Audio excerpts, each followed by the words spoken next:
All right, we're live. So, good evening, everyone. So, this is Charmaine Jackman from InnoPsych with Vanessa Prosper, and we are doing our post-show discussion of In Treatment episode 3 and episode 4. It's been a long week, people. It's only Tuesday. So we missed yesterday because we had some scheduling conflicts, but we'll try to get on a better schedule going forward. So yeah, we're gonna jump right into it. So In Treatment season episode 3 started with Layla, and then episode 4 was Brooke with her sponsor. So let's start with Layla. So Layla is 18-year-old, high school senior, college bound, living with her. Well, it sounds like she lives with her dad and her grandmother. And she's identified as queer. And her grandmother brought her to therapy to straighten her out, figuratively and literally, right? So, yeah, right. So there was a lot to unpack in that session. So what was your first reaction when you or of the whole episode? What stood out for you? I think there were like a couple of things. There was many things. Just I think in terms of like how a lot of people have a lot of misinformation about therapy. Just the fact that the grandmother was asking like, oh, okay, 3 sessions, and can you just, help her navigate the world and help her see that this is not the right choice for her, which I feel like it's a lot of what people internalize about what therapy allegedly is. And I felt like it's a great opportunity to let people know what therapy is and what it isn't. And I like that the fact that the therapist says like, well, it's a process.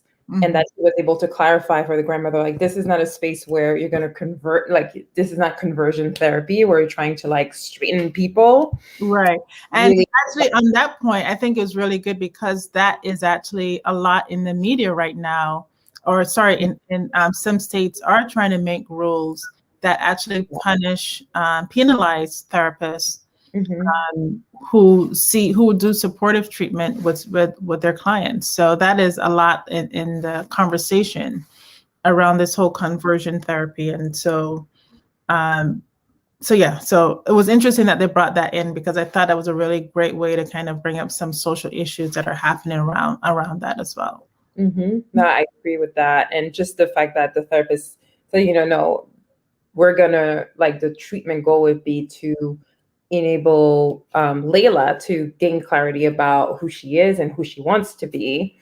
And then the other thing that I thought was interesting too, and I can't remember the exact sentence, but I think the grandmother seemed to know of the therapist and just like know each other, which can be an issue sometimes, like in terms of is there a conflict of interest there and the duality of like the relationship. And it's a good idea then for the therapist to, have Layla as a client because the grandmother knew about her father having recently passed away.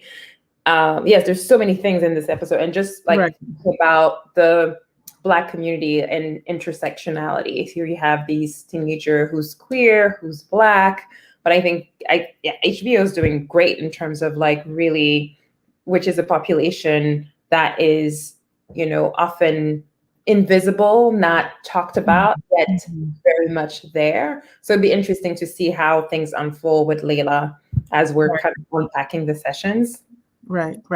Yeah. So that whole, and I mean, they also, there's a lot around class, right? And social class in this too, right? That the grandmother was clearly someone with the upper class and, was kind of like checking her out and letting her know that she knows her dad. There was this kind of knowing. And that happens. I mean, I have, situations where, word of mouth, people refer you and, that the circles can sometimes be small, particularly in communities where there are not a lot of therapists, right? So that can definitely happen where you cross paths or people know of you. You have a public figure.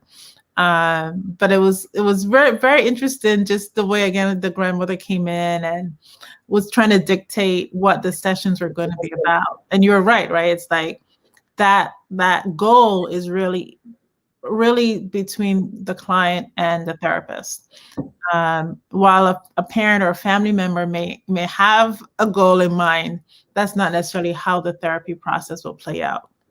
Yeah, it's like saying 3 sessions. It's like I always tell people, it's like not like a math equation or just like if you have diabetes, well, I just need insulin and I'm fixed and I'm good. Right. Or manage it. It's just like, well, a lot can happen, but also not much can happen in 3 sessions. So yeah, she came in just thinking like, okay, this is what you need to do. And we may, as therapists, like I have, Charmaine, I'm sure as you have some people telling you, or they think they know and telling you what to do. I've certainly had recently an experience with a parent. It was like, oh, I don't want my kid to become dependent on you. Like seeing therapy as like, relying too much on the therapist and, shouldn't she be fine now? So those are like a lot of misinformation. It's like, yes, it's a process, it's a journey, and it varies from person to person, depending on the issues, depending on what the person is going through, depending on their personality, depending on how much work they do between the session. I mean, there's just so many variables. Right. And almost that statement, this is a little sidetrack. It's almost like the parent is also worried that, are they going to lose their child in this therapy process, right? Are you going to do something to my child, right? That's kind of the underlying message of that. Absolutely. So one of the things which I know it's a TV show. I know it's a TV show. And that's my, the challenge, right? Because I really wish that they've done a little, I feel there's a way to finesse that introduction of what therapy is. And I think it would be such a great opportunity. I think that definitely came up throughout the session. But I remember they're in the middle of the session, when they're in the kitchen, kind of eating candy together. The client, Layla, was asking about, kind of came up like, will my grandmother know what we talk about? Or Brooke was trying to clarify that.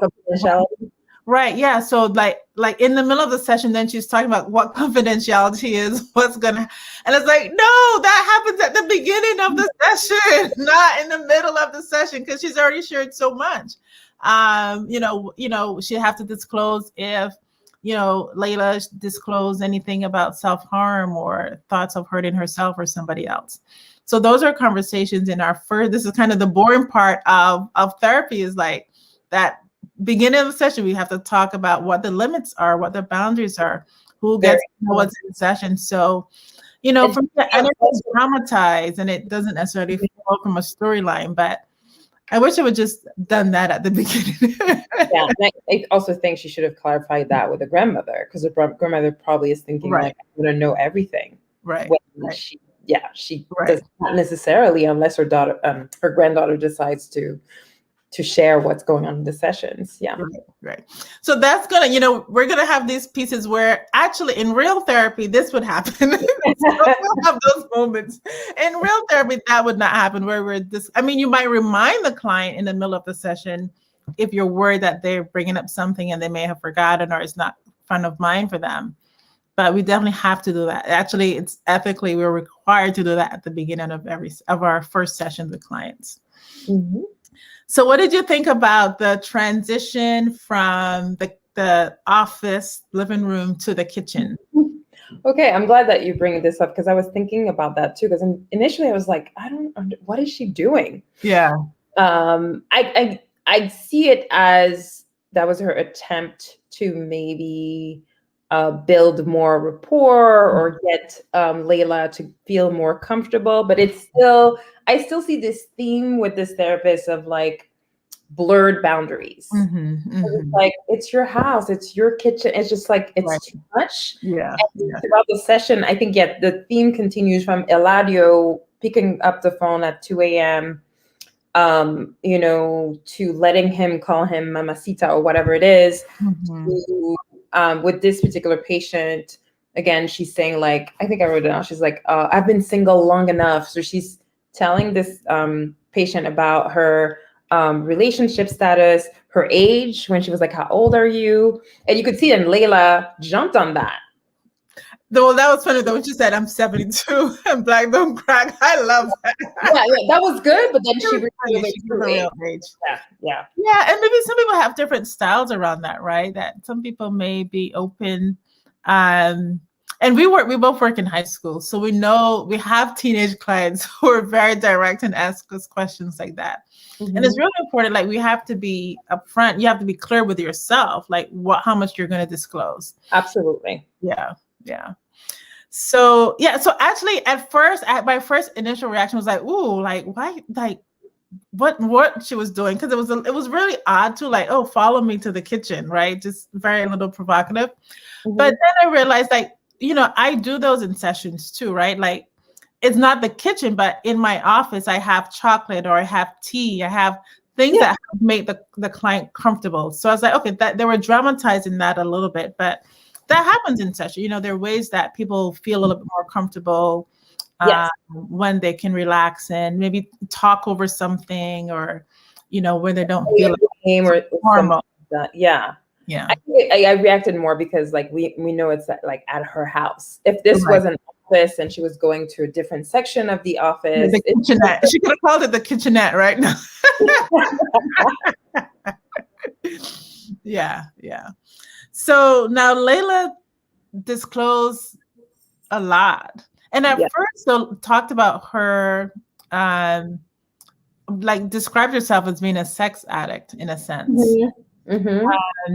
And at first, I wasn't sure if she was being provocative. Me too. If she was, being honest, or she was kind of testing her. What did you think about her disclosures? Because me too, I'm kind of like, I'm interested to see what's going to happen, because initially I liked the fact that the therapist was like, well, what's your definition of a sex addict, right? Yeah. It seems like, and the more the therapist was trying to explore that further, it seems like Layla could not really go in depth with what she was saying, which makes me think like, are you just saying that for just to get a reaction? Right. Like the real story there. So I'm a little bit like let's see what happens. But Layla was just kind of opening up more towards the end, like even saying like, okay, there's this girl that I like. So I think like it's going to be interesting to see what unfolds there too, because there is the age difference, and that could be like a huge issue as well. Yeah. Which again, like I love that they're bringing up these issues that, again, in high school, those are conversations we have with that I have with my teenagers a lot when there's a big age difference, right? And knowing the law, right? When a student is 18 and they're dating someone who's younger, what are the potential consequences from that? So lots of good topics.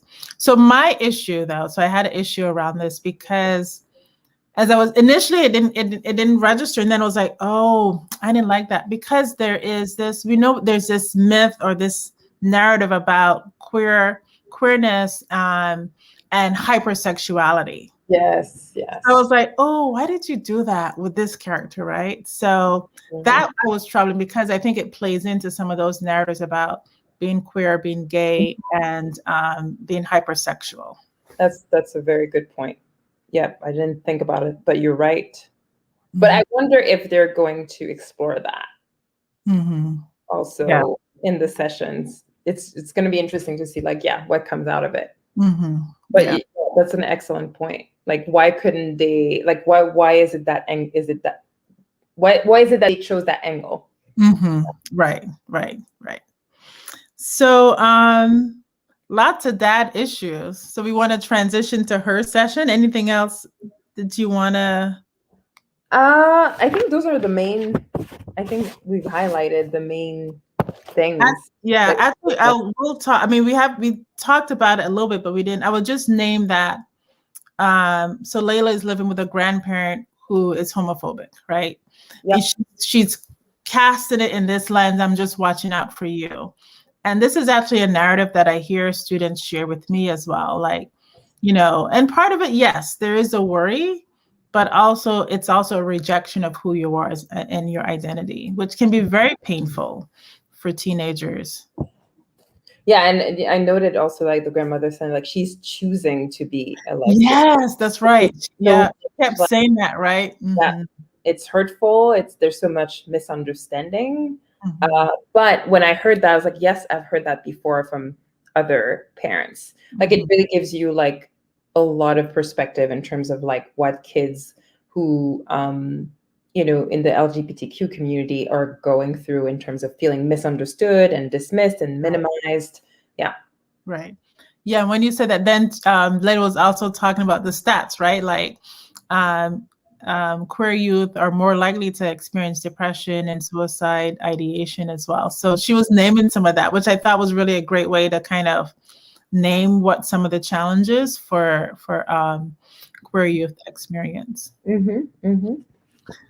Ooh, so look, yeah, and she was really likable though. I liked her. Yeah. Yeah. No, she was great. Well, So I think because I love working with teens. I'm looking forward to see the next episode. Yeah. Yeah, great. So Brooke, now we got to see her kind of after hours. She's all dressed up, looking fly again, right? Her outfits are amazing.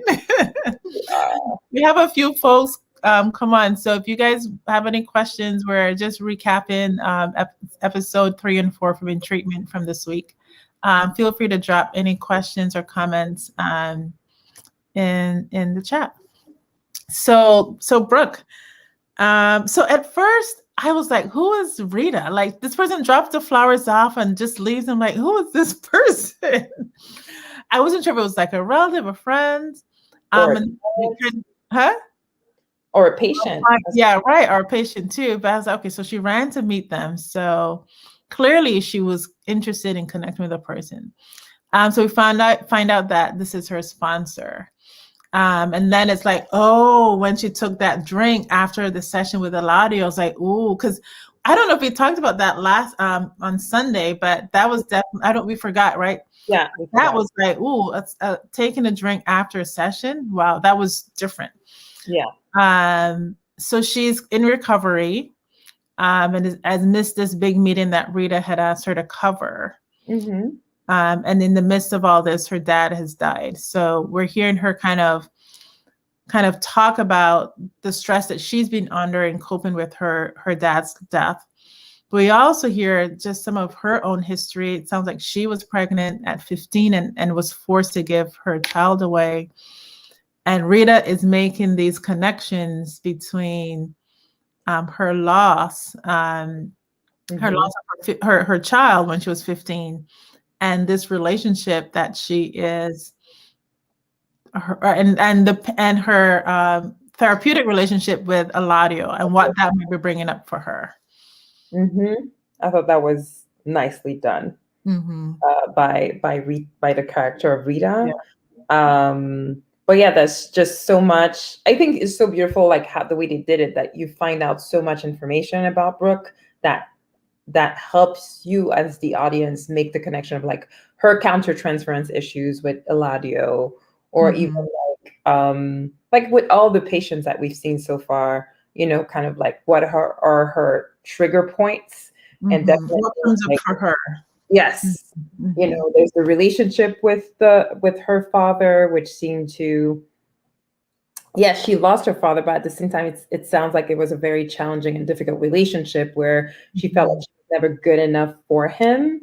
Right. And he also forced her to give up that child at 15. And then we learned that her mother passed away suddenly and she didn't have time to, is it that she didn't have time to go to the hospital, or? Yeah, it sounds like she tried to get there, but it wasn't soon enough. And I'm not sure, I'm sure we'll find out, but I couldn't tell how old she was when her mother died. Yeah, me too. I think she said she was in college. If I'm Okay. not mistaken. Okay. I don't know if it's like college or grad school, undergrad or grad school. Yeah. So lots of issues there, discovering her dad had a girlfriend for 2 years which she had not known about, right? So what's another way, like, also to feel so dismissed by that, like dad is not sharing anything with her, or maybe it could also send a message of like, oh, my girlfriend is more important than you. Yeah, Um, it sounds like they're estranged, but did he live in the same city? Because I know she'd said he built a lot of the stuff. So I was trying to piece like, well, did he live in the same? Because that would be strange if they lived in the same town. And she didn't know he really had hidden it from her. it. I mean, I think he does, but that's a good question. I'm not sure. Mhm. Yeah, yeah. Mm. Definitely, I'm sure more will come up. So she unpacks some of those issues, and she's honest initially with Rita. I think. I mean, it comes out like she's angry. She talked about the pain of having to deal with all that she's dealing with, while also caring for her patients, right? And what a stress. And this, I don't know, did she take time off for herself? You know, again, like, you know, as a therapist, I'm wondering if she took space or she came back too quickly. That's what I'm thinking as well, because even the first time with Eladio, when she said like my father, oh well, that's when we learned like that her father passed away. But Right, no, right. she's very tearful, and you're like, did you take some time off? Did you take some time for yourself? Are you even? I mean, I know she sees Rita as her sponsor, but just like, is she seeing a therapist? Are you trying to take Mhm. care of yourself? Because I would agree with you, Charmaine, that it seems like it's too soon and too early, and she seems very overwhelmed by everything. Even that part where she was Mhm. saying, which is, I think, a challenge that every therapist, I think, experiences, which is kind of like, well, that's a part of a huge part of your job is being there for others, finding solutions, but then you have your own life and trying to balance that. And then what Right. happens when you're going through a very difficult time, but you also have to be there for others. So Mhm. she's going through that in addition to, oh, there's like additional stressors, like her dad has passed away. And as she said, like she feels like she's an orphan. It's unclear whether she has siblings or the siblings passed away. No, she doesn't. I think she said, I'm the only one left in my family. So I don't think she had siblings. Yeah. Yeah. Okay, so maybe she was like an only child. I mean, it's just Mhm. like so much Yeah. there. She feels so lonely and trying to Yeah. deal with that. And it's like she's holding on, but I don't know what's Right. going to happen, but I feel like she's going to unravel some way, somehow. Yeah, and it's very heavy. She talked about that loneliness or that emptiness and that the Yeah. silence of the home at night, right? Yeah. So I'm guessing, I mean, I'm curious if she has some insomnia, if she's having trouble sleeping as well, which is definitely, I think, where Rita's worried because she's like, you didn't follow through on some of these things, so are you relapsing? And Yes, clearly she missed the meeting, yeah. the meeting, yes. And then she's allowing, it seems like this man that we don't know the whole story, but it seems like he could be a trigger for her relapsing as well. And then she's going there. Yeah. So nice segue. So Paul no, Adam. So Yes. she's texting with Adam. Adam is coming over for maybe a booty call. Yes. And now Rita shows up, like, she's like, ooh. Rita's like, you're not gonna take a shower. You all dressed up. How you gonna take a shower? And then Paul, she tries to cancel with Paul, and Paul's like, nope, I'm coming. Adam. Adam, why do I keep calling him Paul? He looks like a Paul. Adam, sorry, Adam. So Adam comes over, and so Rita is concerned about Adam because he could be a trigger for her relapse. Meanwhile, she's already relapsed, right? Because we saw her take that drink. Yep. Um, so Rita is definitely valid to be worried about her, her relapsing. Yes, absolutely. I mean, we don't know. I mean, I can't wait to hear more about the story with Adam. I mean, at first sight, like at first glance, he seems fine, but it almost seems like also that image of like the bad boy. Like we don't know. Like Does look a lot like a bad boy, yeah. Lisa was Well, alluding. and we have to say he's white. So now there's an interracial relationship here. And I'm like, all right, HBO, you tackling all kind of issues. I love it. Yeah, and I think Rita was saying something like when she before, it seems like she's rekindling this relationship, but before when they were together, I don't know if they enticed each other to drink, but she's like, remember, you would wake up, you don't know, you didn't, oh no, did she say something about scraping her car? So there's a lot there that we still don't know Yeah. about Yeah. Brooke. And I think for her, it sounds like, from what I could piece together, right, that Adam, like, you're going back to a comfort, to something that's a comfort that that's not, it's comfort, but it's not good for you. And Yes. Rita's like, this is not going to end well, right? It is not going to end well. And I think that's what she's worried about. Yes, and as Vita was saying, like I like what she says. It's like, yeah, it's gonna feel good now, maybe tomorrow, but it's very temporary. Yeah. Yeah. I noticed too, like, I'm definitely have my psychology hat on, right? And I'm in some ways, I feel like I'm like a therapist, third therapist in the room. But I feel like she was trying to pick a fight with Rita as well, so she would leave. Did you kind of Yes. get some of that? Yeah, because she was like, she's like, I'm just gonna make you mad so I can go. So I would agree with that. mm-hmm. I know, because she was stressed. She had her phone, and Adam was coming over. And then Rita doesn't seem to want to leave, And trying to get all deep and stuff.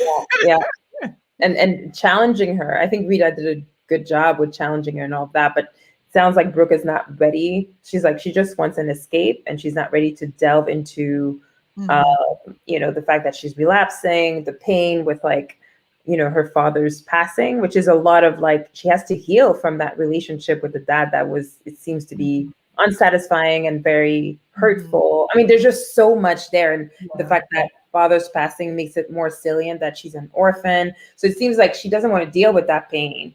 And here Rita is like, well, nope, we got to talk about these things, confront that. And she just wants an escape in Adam.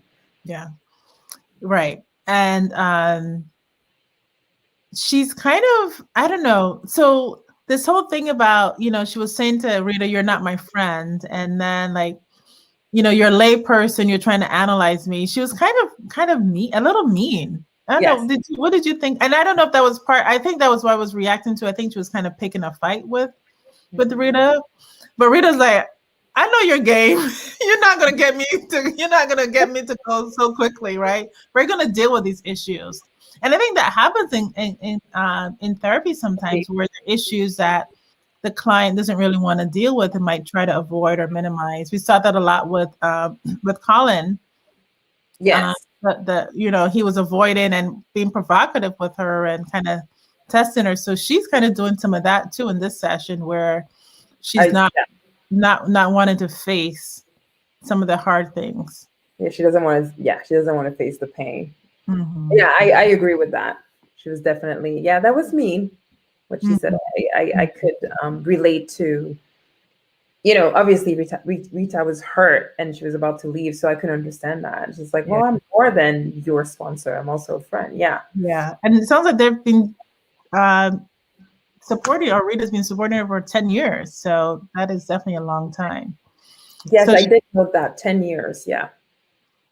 So she's 42, 10 years. So I'm curious, for her, I'm trying to do the math, right? When did her substance abuse problem start? Mm-hmm. So I wonder if it's like around the time that her mother passed away, or if it was before. Yeah. Lots to uncover. So Eladio is next Sunday. So we'll be back Sunday for Eladio and Colin. Notice how she did get the book. Remember, she ordered the book that Eladio had recommended. And she was very, it's funny. It reminded me kind of a teenager, like she was reading this book with him, or that Eladio had shared. So she was very excited about that. So we'll see what happens. I'm curious if she'll share that she got the book and what conversation will come up from there.